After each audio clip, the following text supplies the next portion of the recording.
Hello, once again. I'm Doc Rodden, and this is Horror News Radio, the official Gruesome Magazine podcast. And back with me again this week are the scariest, goriest, bloodiest co-host on the net. And tonight we're reviewing Fear Street Part 2, 1978.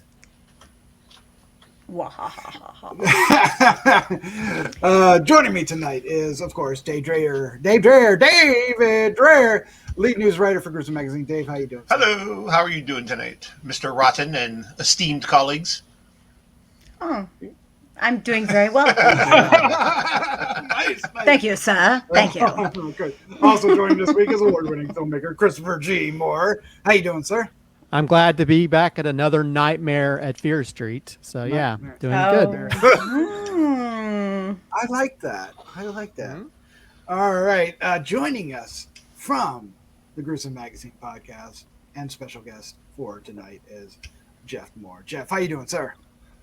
I'm doing great, but I have to go look up esteemed. No one's ever called me that before. And I'm not sure if it was an insult or a compliment. It's a fancy insult. How dare you call me esteemed? I'm not esteemed at all. All right. Also joining us from the very same podcast and special guest host tonight is Crystal Cleveland, the Living Dead Girl. How you doing? I'm okay, but y'all make this intro stuff way too stressful. Like, I feel like I have to deliver, and without a writer telling me what to say, I don't know what to say. So, yeah. I don't think you have to worry about that. Oh, thanks. That was a compliment, right? It was sideways, but it was. For shame! Nobody's watching anyway, Crystal. Jesus! Oh my God! Ow! Are we on the air? Put that over there. All right, so tonight we're going to review the second of the trilogy is this? of Fear Street. I know. Of course, 1978. It picks up where the last one left off. So we are going to first give our first impressions of the film. That will be spoiler-free. And once we all do that, we're going to get into a discussion about a whole bunch of stuff involved in the movie. And we're going to dive into the spoilers then, baby. And then we're going to wrap things up with our final thoughts, our score 1 to 5. I got to do it tinier now. 1 to 5, and our favorite scene. So stick around for that. But what film are we talking about? Here's the card. Fear Street Part 2, 1978, debuts Netflix July 9th, 2021. It's the second of the trilogy. Synopsis: Shadyside, 1978. School's out for summer and activities at Camp Nightwing are about to begin. But when another Shadysider is possessed with the urge to kill, the fun in the sun becomes gruesome fight for survival. Amen. Directed by Lee Janiak, I suppose. Written by Zach Olowitz, Phil Grosali, yeah, that's good. And Leah Janiak. Based on the Fear. I'm just going to keep going.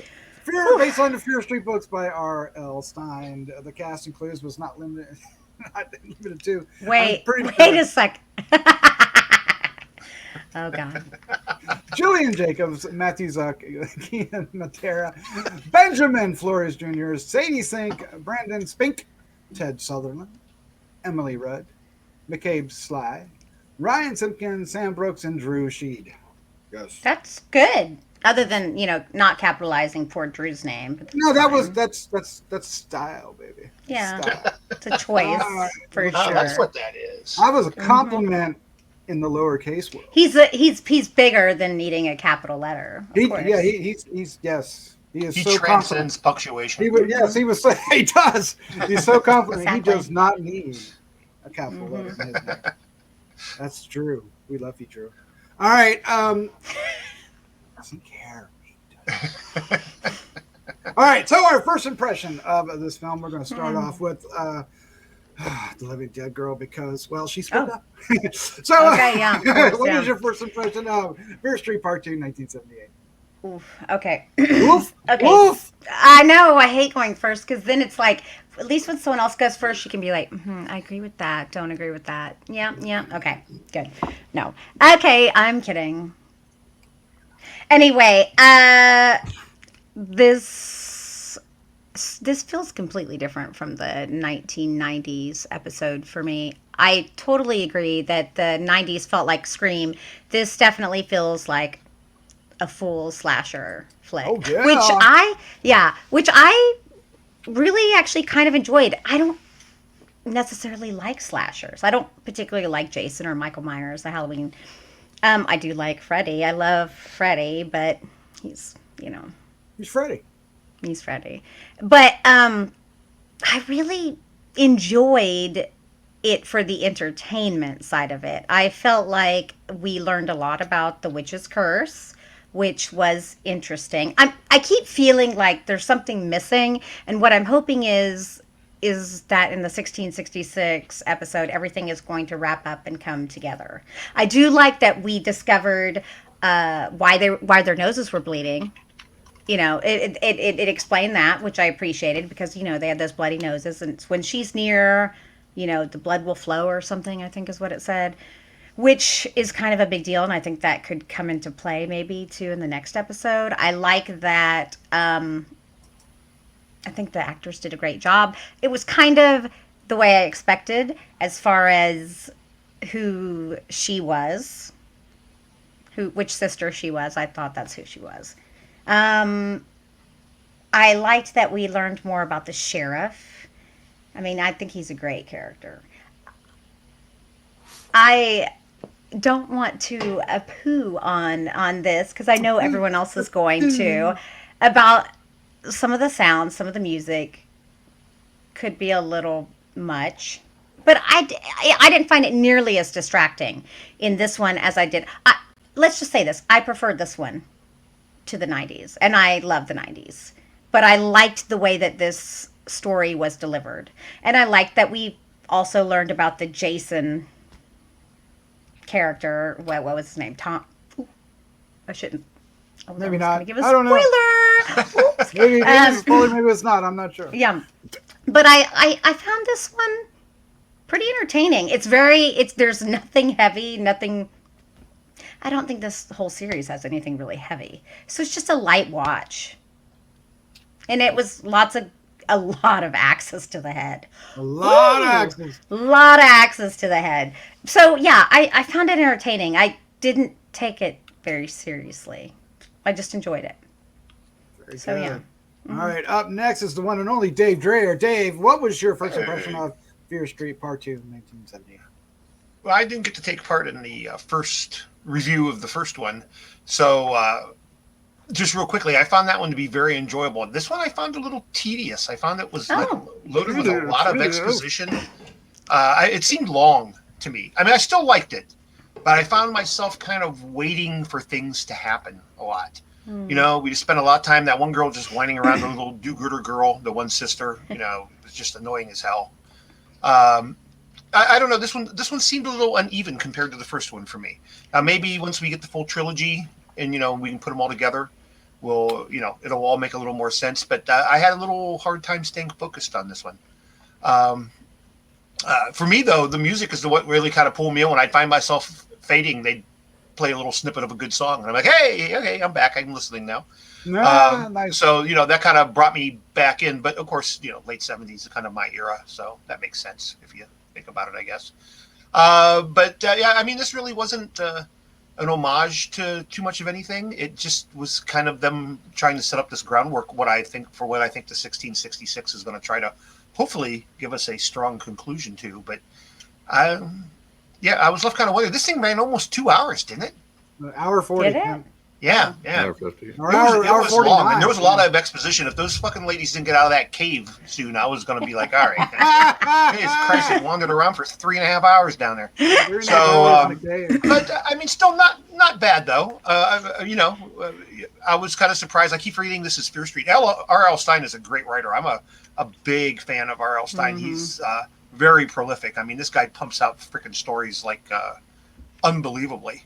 And I never was really into the Fear Street. When my kids were little, they were kind of into the Goosebumps stuff a little bit, but they never stayed with the Fear Street stuff. So I don't know if this seemed a little hardcore for me. I mean, we got the slapping man ass there, when they were in the cabin. I was like, a little gratuitous for calling, because these were teen, right? Correct me if I'm wrong. These were like young teen They're novels. supposed to be teens. Yep. Yeah, so that kind of, again, not that I'm being all hoity-toity, but I was kind of surprised to see that, quite frankly. But that seemed a little out of place and really kind of unneeded. So yeah, I'm going with first impression is uneven. Uneven. All right. Well, I'm going to shake things up, and I'm going to put myself right in the middle of all this. Whoa. I know. That's weird. Nobody's going to know what to do now. I'm just going to. I know why. I know I do. I'm just going to throw it out here. I must be easy to please because I love this one. I love this one. I enjoyed the first one. I love this one. I love the Friday the 13th aspect of it. Very heavy. They're at a camp. It's called Nightwing, and they're, this stuff happens. I liked how it was set up. I liked the modern stuff, that bookend the story and how it was told. There's a little twist that doesn't have to be a big twist, but it was fun enough. The gore was fun. Lots of slashing and axing, and I thought our guy made a nice transition from Mr. or Perfect. her, he or her, okay. From Mr. or Mrs. Perfect to the slasher. We already know it's a male slasher. We saw the slasher in the first one, so it's a male. I know. But anyway, good try. So I enjoyed it. I didn't realize they were in the cave so long, but yeah, I guess they kind of were. But I this pushed all the right buttons. I must have been in a real good mood at that time of the day when I watched it. I don't know. I liked it too. I thought it was fun. I mean, yeah. And I loved the actor. Sadie Sink was a blast in this.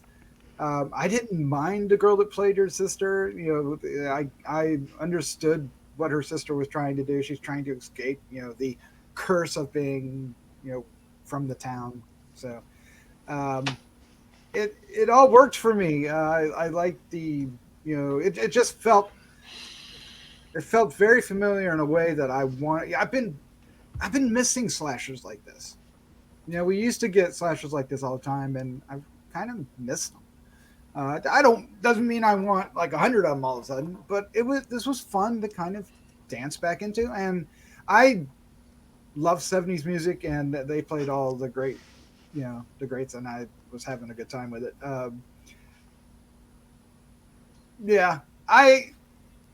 I'm a fan of this series so far. I can't wait for the next one, and that's where I sit, and I might be alone. Jeff Mohr, sir, you're up next. What is your first impression of Fear Street Part 2? I like this one better than the first one. Okay, good. Yeah. There was some issue. I had some issues with the first one, and those are pretty much gone. I didn't like the way the drugs were handled in the first one. You like the drugs here better? Yes. Yeah. Well, yes. More realistic for you, Jeff. That seemed like it. I don't know. I should ask somebody I know that went to high school in '94 if they actually mixed up big bowls of drugs and took big handfuls of them. But anyway, this one seemed much more realistic to me and not quite as gratuitous, maybe. I kind of like the music, which is really odd. Well, the thing that got me was I noticed there was a couple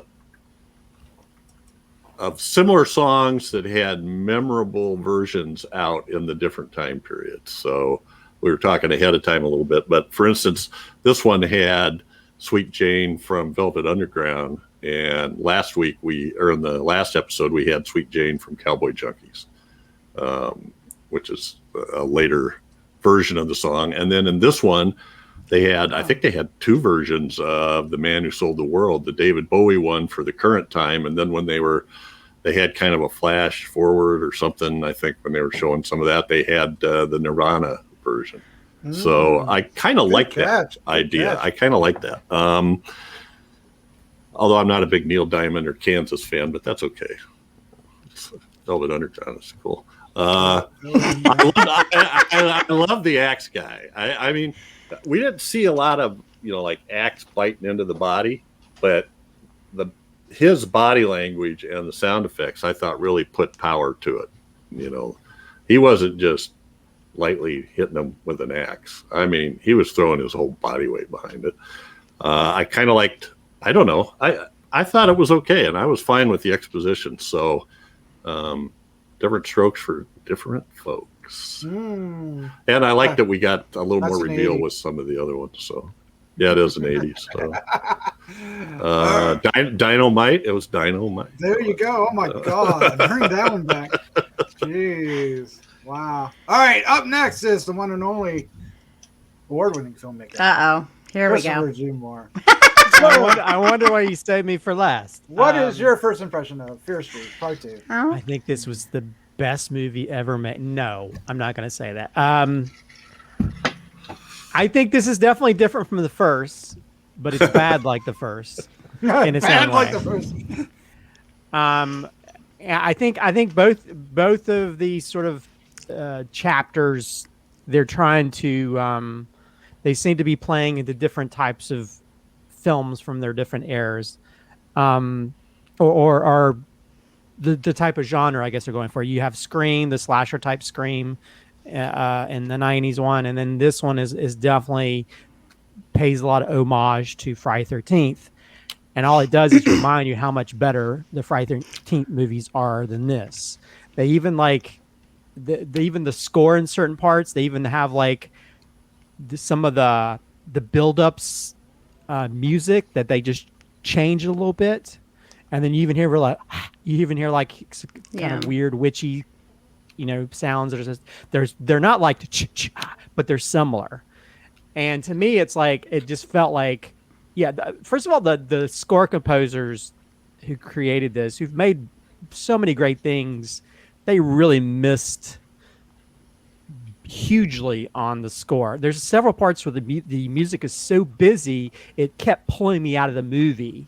It's like there's like little, I mean, when you add a score, it's supposed to complement. Mm-hmm. In this one, it's almost like it's just taking a big diarrhea dump on what's happening on the screen, and I was like, it annoyed me.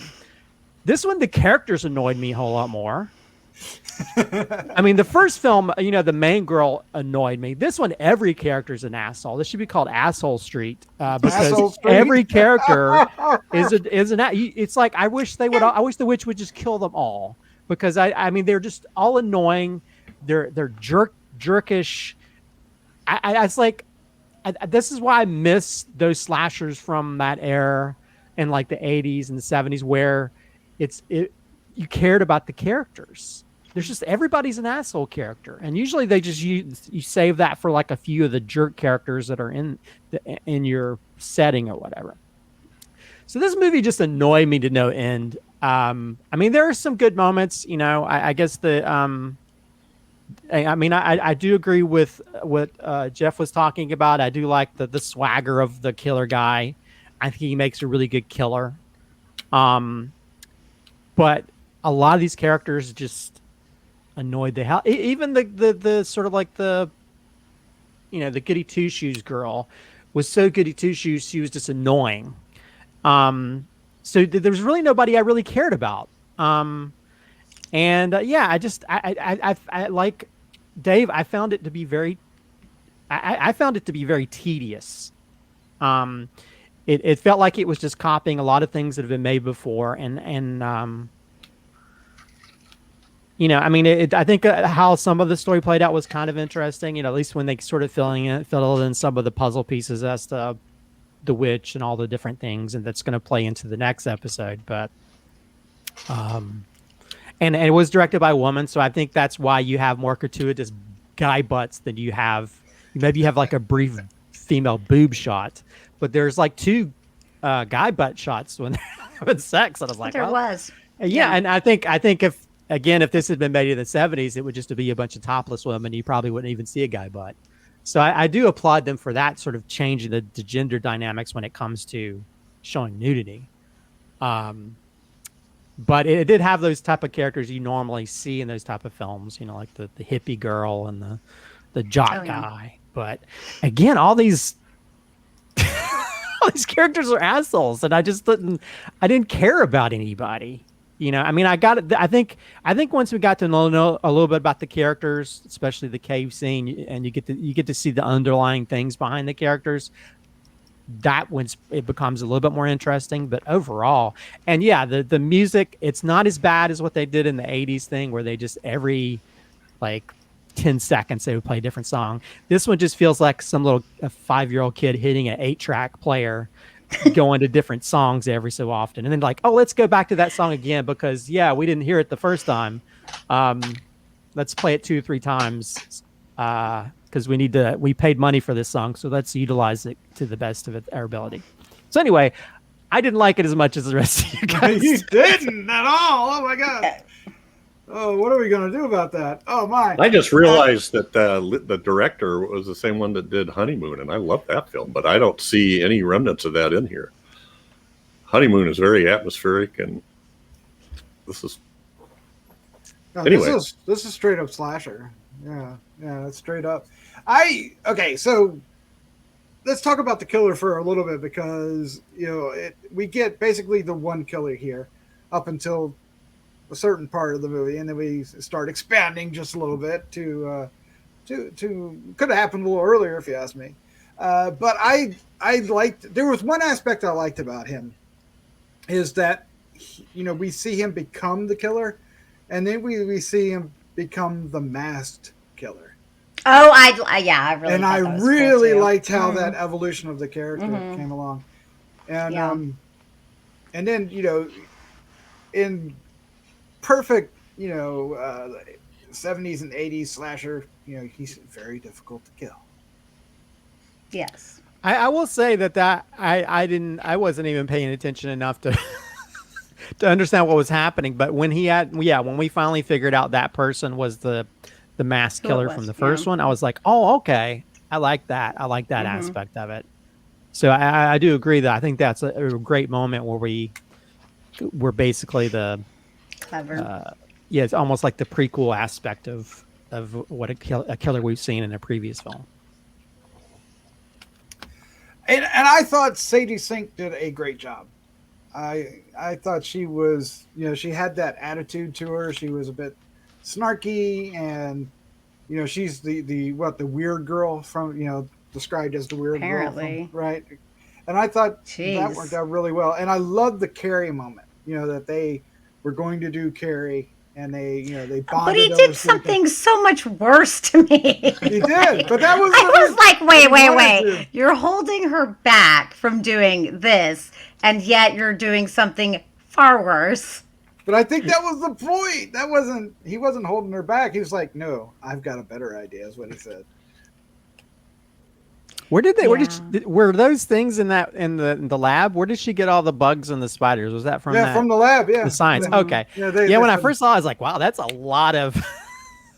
That's a lot of stuff to find out in the woods. But then I realized, summer camp, Chris. Summer camp. Okay, I don't like going out in the woods. So you're asking the wrong person. That's probably good. No nature in Christopher G. Moore's feature. No, especially when there's a witch out in the woods. Yeah, no witch. Yeah, no. With her missing paw hanging out. Dave, we didn't get to ask you last week about the gore. How did the gore size up this week? I thought it was good. You already mentioned the assorted axe attacks, and I thought they all looked good. They paid homage to Tom very well. Tom is king of the axe to the face. Yes, that was his. He was the king of that. So these were a little bit more gruesome. These were a little more gratuitous, I would say. He didn't stop in one swing. Yeah, I'm not sure which one of you guys said it though, but I think Jeff, it was you, who said the fact that this killer in this seems very vicious, and he does, like you said, he does. He's got some weight behind his swing. Yes, he's shooting for the fence. He's stepping into it. Yes, he is. Stepping into it. I like it. Yeah. So that was good. I did enjoy that. I just wish there'd maybe been a little bit more of it. More death. We needed more variety. More death, more variety. Well, more variety would have been. I mean, we did get a beheading. We got a beheading. Yeah, we got a beheading. We did. But a lot of it was just hitting people an axe to the head. That's why I said there's a lot of axes to head. I'm so glad with the Stephen King references that when he breaks into that door, I was like, do not put your head in that door. No, Please don't No do Shining that references, shit. please. No, Yeah, no I mean, Shining. yeah, we already got a Carrie reference, but I was like, Yeah, they mentioned Salem's Lot in there too. I heard. Yeah, and I think Yeah. they hinted at, they hinted at it as well. So, They- yeah. I hear there's a new one coming out. And it's even better. So I think that was The Shining, wasn't it? So yeah, that's true. Yeah. Okay, so the lead, who is it Emily Rudd? Is that her name? I'm gonna make sure I get the right lady. Hang on one second.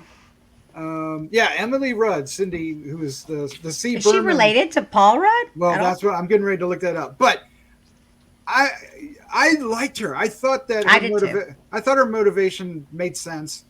Yes, she was annoying, but That there was was the a goody reason. two shoes lady. But there was she's a good Jew. But Yeah. it seemed to me there was a reason for it, and she slowly let that facade go as the story went along, and I kind of dug that. Mm-hmm. No, everybody else? Anybody else? Anybody? Not a relation to Paul Rudd. I got that far. Yeah. Yeah, I liked her too. I thought it was okay that they between her and then Alice and Yes. and they seemed really one-sided, but then in the end we came out with sort of the reasoning behind that. Alice seemed to be very self-destructive, and this other one seemed to be what was her name?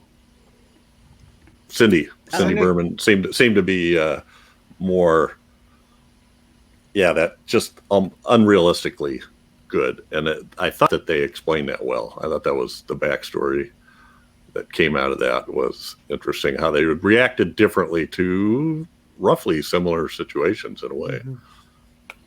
Right, and I thought that the Alice character, when she revealed things about her past and I guess her present too, when she took off the bands, it made her. Her character became suddenly very had a lot of depth to it, right? And made to me it made a lot of the story much stronger, and I guess that's why I got into it. I found myself relating to this group of people, stuck in this town, no way out, thinking it's cursed, and it just feels like Thinking it's cursed.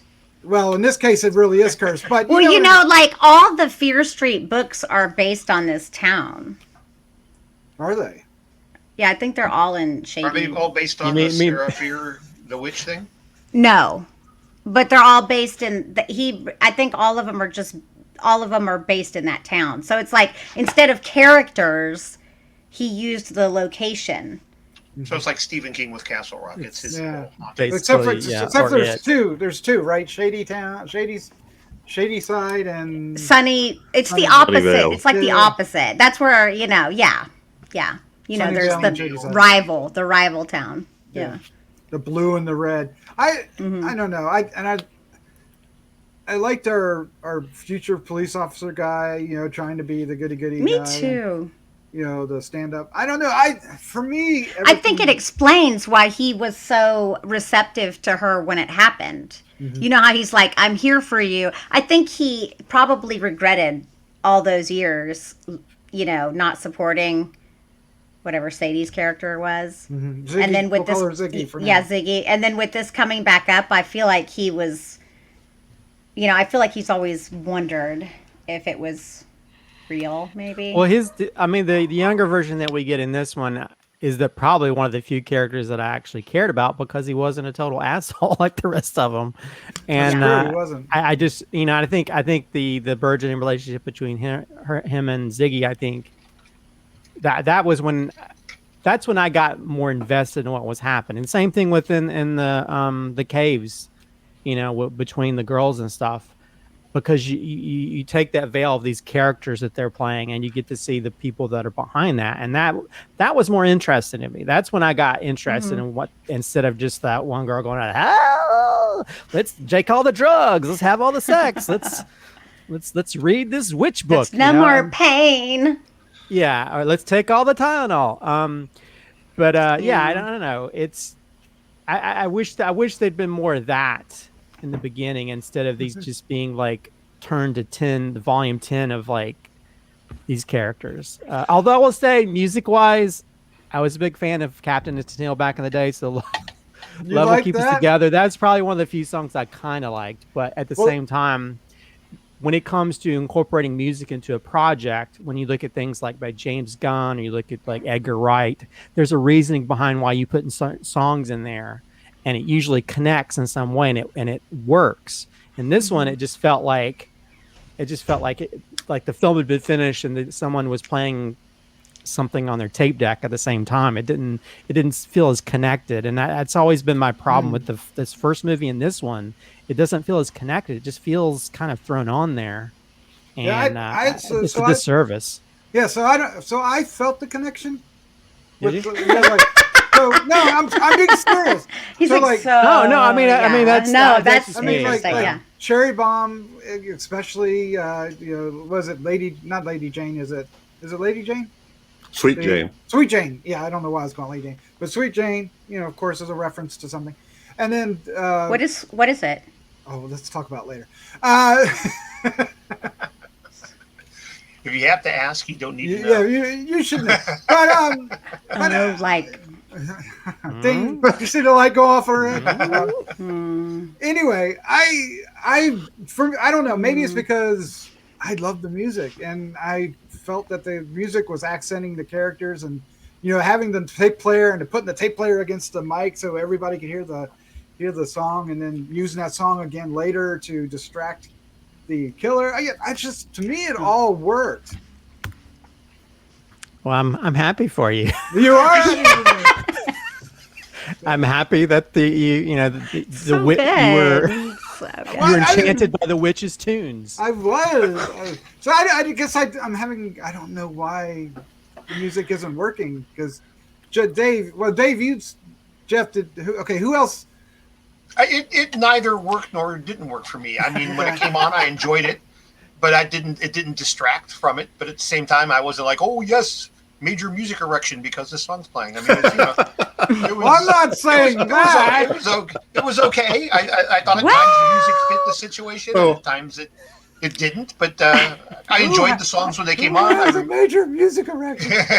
So, okay, honestly, I didn't notice the music all that much, but I didn't really like the music, so I didn't focus on it. Like the 90s, I totally got what Christopher's saying. They went jump, jump, jump, jump, jump from song to song to song to song. It was jarring. This, I didn't notice that as much, so I think that I didn't notice the music as much. But it was okay.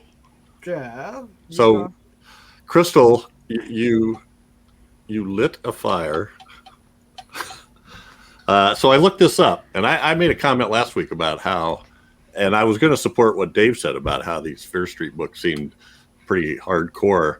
So I'm just looking this up, and Fear Street was supposedly a street in Shadyside, named after the Fear family, who was originally the FIER family.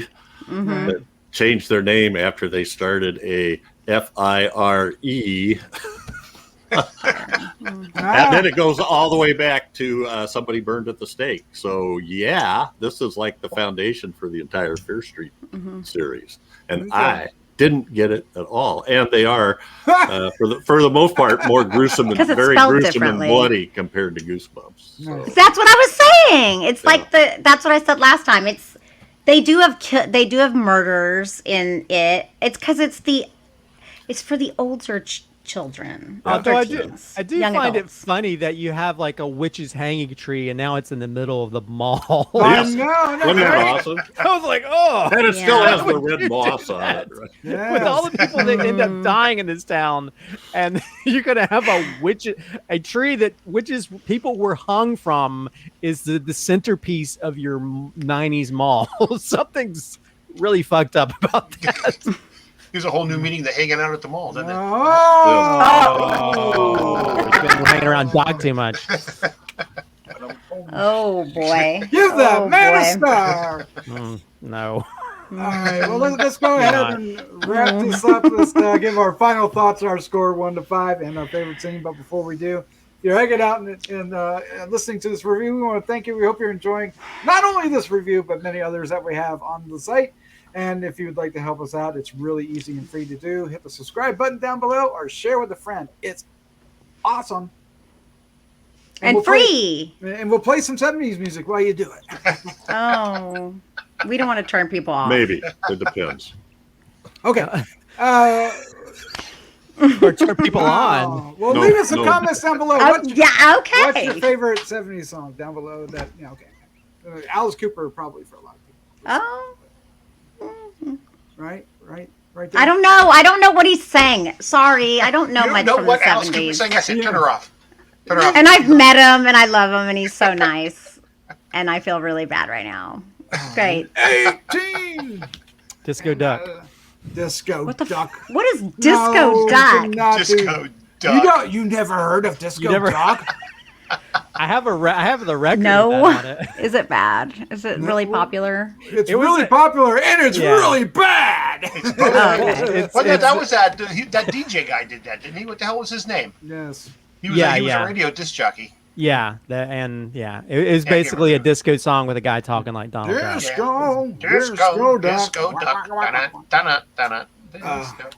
It's true. It exists. Totally gonna listen to that. Actually, if they had incorporated that song, I would have liked this much better. Sounds kind of amazing. If I'm being honest, Disco Duck. I need to write that down. I need to find out if I can get the rights to that, because I would totally do that. Yeah, that's I can't remember the hilarious. name of the DJ that did it. I can see him, but I can't remember his name. Yep. All right. Well, you look that up. Why? I'm on it. Her score and favorite scene. Okay, so clearly I just enjoyed this movie and didn't analyze it too hard, because I guess maybe if I had, I wouldn't have enjoyed it as much. I don't know. I did. I just liked it. I just had fun with it. Like I said, I liked this one more than the first one as well. So I'm going to give it, I don't know, 3.5. Wow. Yeah. You really did like it. Oh, I did. I liked the feel of it. And I don't like slashers, so maybe that's the problem. Maybe the people who like slashers, like Jason and them, are not going to like this, but I liked this one. I wish this was more like slashers. I feel like it had enough story, enough, it was shot well. That's, if they could just get that right, I'd be happy. Just kidding. No, you're anyway. not. Oh God, my favorite scene. There's a lot that I actually liked about this. I think I'm gonna go with when they find when the Alice, I think her name is, goes and gets her friends and she shows her the stone names. I liked that it, how it like kind of wrapped up there and how it made everything kind of make sense, and the stone names. Yeah. With the name. The name. I liked it too. I don't know. I thought it was. I like the underlying story to all this, and I can't wait for the next one. I just really want to get this. I really want to get there. You want to get there? Mm-hmm. All right, Dave, you're up next. Your final thoughts, your score, and favorite scene, sir. I'm hoping that this segment serves towards getting us there, because, like I said, I found this one. I didn't get to rate the first one. I would have given the first one like a 3.75. The first edition, I enjoyed that quite a bit. I'm going to give this one like a 3.25. I thought it was a little bit of a step back, a little bit too much exposition for me. I don't know. It just didn't seem to work as well. I don't know if it was character development, what it was. The music didn't affect me one way or the other. Favorite scene, I'm going to go with, I think it's the first time we get an axe to the face. I think, I'm not sure. There's so much face axing, I'm not sure. Yeah. But it's when I think they're down in the cave and the dude gets the axe like right center. Mm-hmm. Oh yeah. And it's like splits his head. That looked really good, and they lingered on it for a while. Even for a while, it was like in the background. He was just kind of laying there with his head split open. But it looked really good. It was a great gratuitous gore moment that we don't see enough of these days. And I believed it to be a practical effect. It certainly looked like it to me. Yeah. So I enjoyed and appreciated that. I think what I already said, 3.25. What am I missing? I feel like it's something I'm not saying. You're done. That's it. Next. You're good. Thank you very much. All right, I'm gonna go next. I'm just gonna keep it short and sweet. I loved it. I loved the music. I loved the 70s. I loved the slasher element. I loved the characters. I thought this was fun. I must have been in a good mood. It rang all the bells. I'm going to give it a 4. I'm going to give it a 4, straight up 4. Oh, wow. Yeah, and my favorite scene is going to be when the one kid gets his head lopped off and he falls down the toilet onto the girls. Yeah. I just thought that was like, wow, how you get your head lopped off and die in the shitter. That is just the way to go. And that, poor guy. All right, Jeff Mohr, you're up next, sir. Your final thoughts, your score and favorite scene. You took my favorite scene.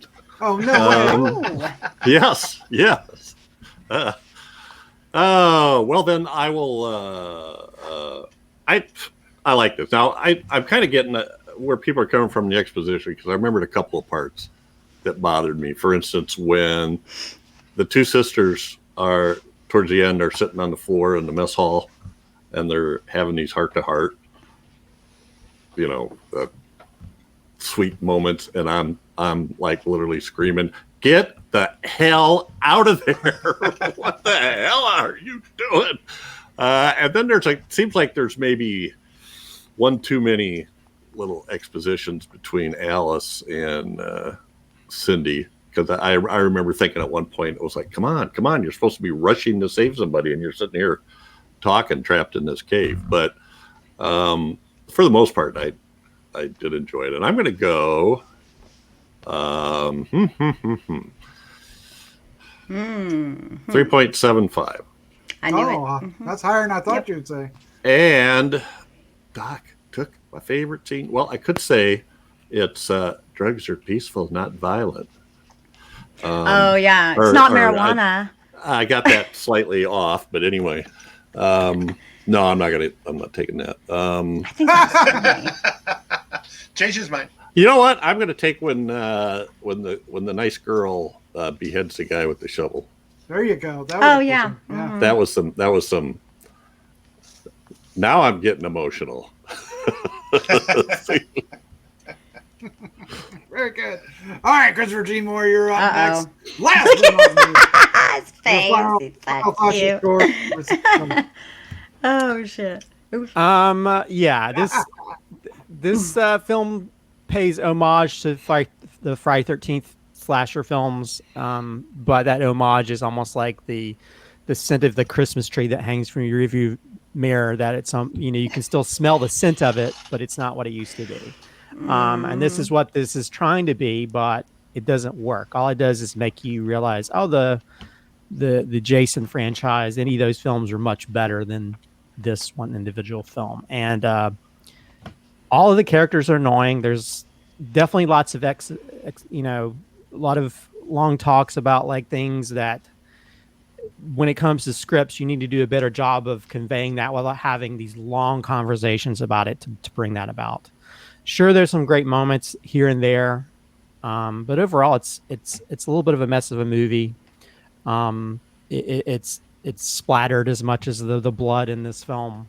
The story elements, the character elements, the music elements, everything is it's almost like a Pollock painting of idiocy at some point. Wow, that's a good way to put it. Pollock painting. I mean, which is, you know what, the most infuriating part of this is, if you know me, I love 80s films. I grew up I was a kid in the 70s. So you think this would be perfection. You think this would be the Taco Bell of movies for me, but it's not. It infuriates me because they're not hitting, like, I love Stranger Things. I love a lot of things that involve certain types of decades. And this one doesn't seem to get it right. It takes those elements that we know from other films that are much better.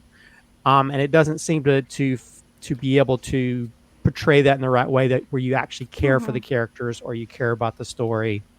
And it just feels kind of lesser. And I think a lot of the things that cause that are just the bad score music that's being used. That's just like, it's that infuriates me, because there's points where there's just all this music going behind stuff that's supposed to be dramatic. Like, stop, let them act, let them do what they need to do, instead of doing this stuff. All it does is take you out. So anyway, I'll stop talking because I'm getting mad just thinking about this. I mean, it's still competently made. It still has some good points. And I, the girl from Stranger Things, I think, does a good job as the movie goes along. Shadyside. Yeah. But and I like the guy that ends up being the sheriff later on. But yeah, overall, this series is like, I was so looking forward to this, and now I'm not looking forward to see what they do in the next, because I feel like it's going to be the same mess, and they'll just find some way of incorporating songs and playing them over and over every time somebody, you know, like Jesus Loves Me at one point, and then Honoring Christian Soldiers, or whatever they're going to do in the 1666. Maybe they'll even find a way to put that Jane song in there somehow, but in a hymn. I mean, yeah, I'm sure Jane song. Yeah. Yeah. Anyway, I will give this. I would give this a 2.25. That's good. And that's being nice. I was going to say. Because even though I didn't like it, it's still competently made in certain it elements. is. And there are certain parts that I actually got involved with because they actually delved a little bit more into the characters. And I guess my favorite moment would be the I don't know, I can't remember what Crystal's was, but probably the reveal of the bag guy, the bag killer. Mm-hmm. Did you say that, Crystal? No. Okay, I couldn't remember if you. I couldn't remember what yours was. Nope. I would say like the reveal of the killer that we knew that showed up in the first one. I thought that was a great moment. That even me, I was like, "Oh, okay." When they I didn't that think about that. I made that connection. I think that was one of the barely minimal wow moments that that got me into the film. But yeah, I can't believe I was so looking forward to this series, and now I'm like, I'm really disappointed. But I'm glad. I'm glad you found some good stuff, and I'm glad the other guys found some good stuff in it. But me personally, it's a disappointment for me. No, that's okay. You can't win them all. Yeah, so our reviews are all across the board, so that's very interesting. It's interesting. I know. I think from what I'm seeing online, I think they're leaning a lot more toward Christopher than me. But hey, that's what I guess you just need a happy lunch. This is a hard place to fall, because if you're going in thinking Goosebumps, which Fear Street isn't Goosebumps, but if you're going in thinking R.L. Stine kind of Goosebumps, you're definitely going to be like, whoa, this is too much. But it's also not quite, I don't think, I have to agree with Christopher that they may not necessarily have the pulse on the horror community as far as... Okay. I had a friend who messaged me. He's like, I could barely make it through the first one. No! he cut it off. He cut it off watching it. I was like, ooh, at least I made it through it. Oh, yeah. Man. I'm enjoying these. And by the way, Rick Dees is the DJ that did Rick Disco Dees, Jack. thank you, sir. It. Yeah. Thank you, sir. All right. Okay, I'm a horrible person because all I thought was Dees nuts. Dees. Sorry. couldn't. I'm sorry. Keep going, Doc. There you go. That's our review of Fear Street Part 2, 1978. We have Fear Street Part 3, 1666 coming up and on the following week. So join us back for that. We're all committed to watching it, whether we like the series or not. So it'll be interesting to see. We'll get the story wrapped up, and we'll determine then whether this was good or not. Can they salvage it for Christopher? God, I hope or so. will they ruin it for me? Who knows? All right. Thank you for hanging out with us. Crystal, Jeff, thank you for joining us this week on HR. This is fun. Thank you. And no, thanks for having us. Welcome. Thank you. And Dave, Christopher, of course, as always, thank you so much. Let's say good night. Good night. Good night, everybody. Yeah.